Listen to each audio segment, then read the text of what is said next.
Uniknya Indonesiaku, negara dengan banyaknya keberagaman, mulai dari suku, agama, bahasa, tradisi, dan masih banyak keberagaman lainnya.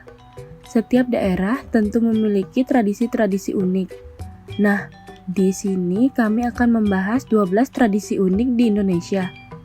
Mari simak penjelasannya ya. Tradisi yang pertama yaitu ritual Tiwah yang berasal dari Kalimantan Tengah.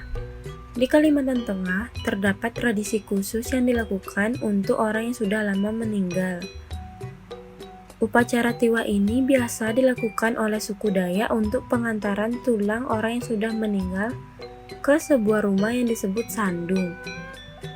Ritual ini bertujuan untuk meluruskan perjalanan arwah menuju Lewu Tatau atau surga. Selain itu, ritual unik ini juga bertujuan untuk melepaskan kesialan bagi keluarga yang sudah ditinggalkan. Ritual ini bisa berlangsung selama 7 hingga 40 hari karena terdapat berbagai tahapan pada ritual ini. Tradisi yang kedua yaitu Nyepi yang berasal dari Bali. Seluruh umat Hindu merayakan Hari Raya Nyepi yang berbarengan dengan Tahun Baru Sake. Perayaan Tahun Baru Sake sendiri jatuh pada penanggal Apisan Sasi Kedase, tepat sehari setelah Tilem Kesange pada kalender Bali. Nyepi juga sebagai wujud keselarasan manusia dengan alam. Pada perayaan Nyepi ini tidak ada aktivitas seperti biasa. Semua kegiatan ditiadakan termasuk pelayanan umum, bahkan Bandar Udara Internasional I Gusti Ngurah Rai semua juga tutup kecuali rumah sakit. Untuk menjaga kondusivitas, keamanan selama berlangsungnya Nyepi, Satgas Adat Bali atau Pecalang dikerahkan menjaga setiap tempat-tempat suci serta tempat berlangsungnya perayaan Nyepi.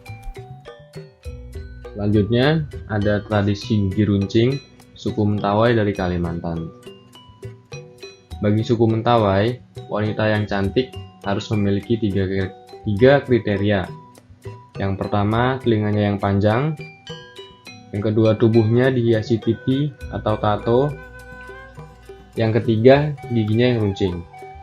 Tradisi untuk meruncingkan gigi ini diyakini akan menambah kecantikan sang wanita. Kemudian ada ritual kebo-keboan dari Banyuwangi. Ritual yang diadakan setahun sekali ini selalu diadakan setiap tanggal 10 Suro atau 10 Muharram di desa Alas Malang, Singojuruh, Banyuwangi. Upacara ini mengharuskan beberapa laki-laki berdandan menjadi kerbau dan berkorban untuk membajak sawah. Setelah membajak sawah, kebo-keboan ini diarak mengelilingi desa, disertai karnaval kesenian rakyat. Ritual kebo-keboan ini bertujuan untuk meminta hujan ketika musim kemarau. Tradisi kelima adalah Pasola dari Sumatera Barat. Pasola ini berasal dari kata sola atau hola yang berarti kayu lembing. Dalam konteks ritual, Pasola merupakan tradisi perang adat di mana dua kelompok penunggang kuda saling berhadapan, kejar-mengejar seraya melempar lembing kayu ke arah lawan. Asola berasal dari kata sola atau hula yang berarti kayu lembing. Dalam konteks ritual, Pasola merupakan tradisi perang adat di mana dua kelompok penunggang kuda saling berhadapan, kejar-mengejar seraya melempar lembing kayu ke arah lawan. Pasola diselenggarakan sekali dalam setahun, yaitu pada permulaan musim tanam, tepatnya pada bulan Februari di Kecamatan Lamboya, serta bulan Maret di Kecamatan Wonokaka dan Laboya Barat atau Gaura.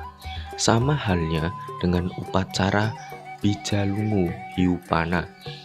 Tanggal pasti perayaan Pasola ditentukan oleh para rato berdasarkan perhitungan bulan genap dan bulan terang, serta dengan melihat tanda-tanda alam.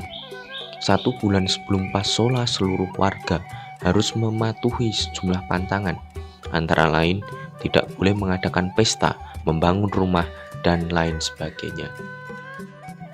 Tradisi yang keenam adalah tradisi dari Sulawesi Utara. yaitu tradisi pemakaman yang sangat unik di Minahasa. Salah satu tradisi yang ada pada suku Minahasa yaitu pada tradisi pemakamannya yang unik. Suku Minahasa yang terletak di Sulawesi Utara ini memiliki tradisi pemakaman yang berbeda, yaitu dengan meletakkan posisi jenazah ke arah utara dan ditekuk kaki jenazah sehingga tumit kaki menempel pada pantat serta kepala mencium lutut. Sampai saat ini, suku Minahasa selalu menjalankan tradisi unik ini. Dalam tradisi ini, jenazah yang dihadapkan ke utara memberikan unsur simbolik, yaitu menandakan bahwa nenek moyang suku Minahasa berasal dari bagian utara. Setelah itu, jenazah dikubur dalam sebuah bangunan batu yang bernama waruga. Waruga ini diambil dari dua kata, yaitu waru dan ruga. Waru yang berarti rumah dan ruga yang memiliki makna badan. Dengan begitu dapat disimpulkan, waruga ini adalah tempat badan yang dimana roh dari badan tersebut telah kembali kepada Sang Maha Pencipta. Konon katanya, mayat yang telah dimakamkan di waruga ini akan berubah sendiri menjadi abu secara alami tanpa ada proses keramasi. Lalu di Sumatera Barat terdapat tradisi yang bernama Tabuik. Tabuik adalah perayaan lokal dalam rangka memperingati Asyura, gugurnya Imam Hussein, cucu dari Muhammad, yang dilakukan oleh masyarakat Minangkabau di daerah pantai Sumatera Barat, khususnya di kota Pariaman. Festival ini termasuk menampilkan kembali pertempuran Karbala dan memainkan drum, tasa, dan dol. Tabuik merupakan istilah untuk usungan jenazah yang dibawa selama prosesi upacara tersebut. Walaupun awal mulanya merupakan upacara Syiah, akan tetapi penduduk terbanyak di Pariaman dan daerah lain yang melakukan upacara serupa kebanyakan penganut Sunni. Di Bengkulu dikenal pula dengan nama Tabot. Tabut diturunkan ke laut di pantai Parjaman, Sumatera Barat, Indonesia. Lalu di daerah Semarang terdapat tradisi yang bernama Dukderan. Dukderan adalah festival tahunan yang menjadi ciri khas kota Semarang. Festival itu diadakan guna menyambut datangnya bulan suci Ramadan. Lalu festival ini menjadi semacam pesta rakyat yang dihadiri oleh masyarakat dan berbagai lapisan, baik tua, muda, kalangan, atas bawah, dan juga dari berbagai kelompok etnis. Acara ini juga bisa dimanfaatkan untuk menyelami keanekaragaman kota Semarang, baik itu dari budayanya, kulinernya, sampai beraneka ragam bentuk pertunjukan seni yang dihadirkan. Perayaan yang sudah dimulai pada tahun 1882 ini dipusatkan di kawasan Simpang 5 Semarang. Kegiatan itu biasanya dibuka oleh wali kota dan dimeriahkan dengan sejumlah mercon dan kembang api. Selain itu, di dalamnya juga terdapat arak-arakan kirap budaya yang dimulai dari halaman balai kota. Lalu yang ke-9 ada bakar tongkang di Riau. Jadi, etnis Tionghoa yang menetap di Bagan Siapi-Api Riau selalu mengadakan ritual bakar tongkak yang dilaksanakan setiap bulan Juli. Nah, menurut kepercayaan, ritual ini sudah dilakukan oleh leluhur-leluhur mereka dengan tujuan bertekad untuk tidak kembali ke tempat asal. Makna lainnya juga adalah merupakan upacara peringatan Dewa Laut Ki Ong Ya dan Tai Suong yang digambarkan sebagai dewa dua sisi. Lanjut ke yang 10 ada Batombe, dia di Sumatera Barat. Berpantun memang menjadi salah satu ciri orang Indonesia. Di Sumatera Barat terdapat tradisi berpantun. Awalnya, Batombe adalah tradisi yang biasa dilakukan ketika membangun rumah gadang. Pada intinya, tradisi ini ingin menghibur orang yang bekerja agar lebih semangat lagi. Selain berpantun, Batombe juga mengharuskan para pemainnya untuk menari. Gitu. Tradisi selanjutnya berasal dari Manggarai, Nusa Tenggara Timur, yaitu tradisi Roko Molas Poco. Tradisi adat ini merupakan pertanda pada sebuah kampung akan dibangun rumah adat yang oleh Manggarai menyebutnya Mbaru Gendang.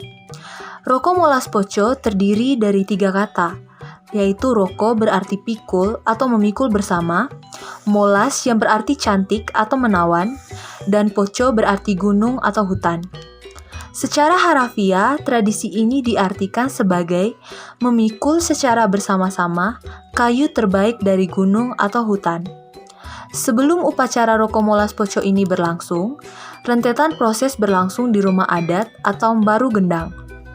Proses ini mulai dari merencanakan pembangunan rumah adat yang melibatkan warga kampung, hingga pembagian tugas untuk mempersiapkan kelompok khusus yang akan menebang serta mengambil pohon terbaik di hutan.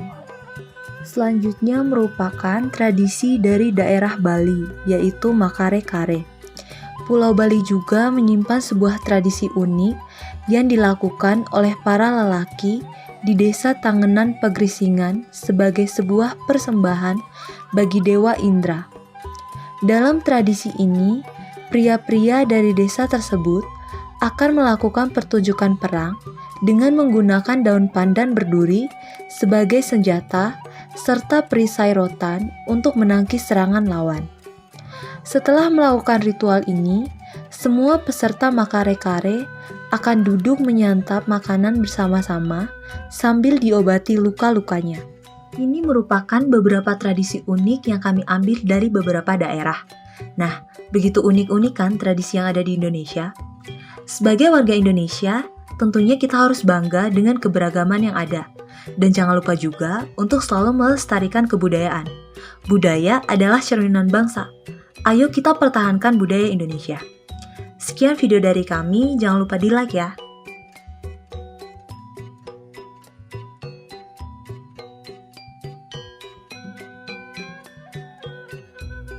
Matur suksma. Matur nuwun. Matur nuwun. Terima kasih. Matur suwun. Tiba ting.